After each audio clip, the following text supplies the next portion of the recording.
Three of the most internationally famous teams within League of Legends are all weirdly doing quite poorly right now, and those three teams are BLG from the LPL, T1 from the LCK, and G2 from the LEC. All of these teams have been regionally successful and internationally as well, with G2 placing well at MSI, T1 being world champions, and BLG being MSI and world finalists from last year. So the question is, why? Why are they slumping like this right now? All of these teams have had roster changes. I suppose BLG being the one exception because Wei was already on their roster in summer last year. It's just that he wasn't meant to be their starter coming into this year. Shun, their jungler, which many people know because they reached world finals with him, was meant to be playing on this roster.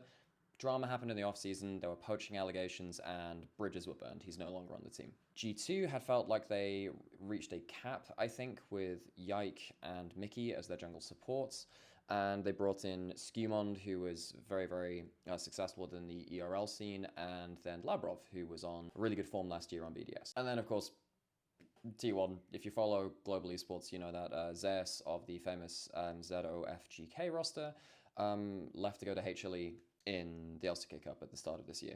So they also have pretty big roster changes. They have the added weirdness, of course, of Smash and Gumayushi playing a bit of a revolving door in terms of who's actually starting as the AD carry for that team. All of these teams have had some of their chemistry disrupted, it feels like, and they haven't got their stuff together just yet. I don't know, man, it just feels weird to me that three of the most internationally famous teams out there have all slumped at the same time. But I don't know, you let me know in the comments or something, do you think they're actually going to get their act together? We're used to seeing them at international tournaments. I don't think we're seeing any of these teams at MSI as it stands right now, but if you think so, let me know.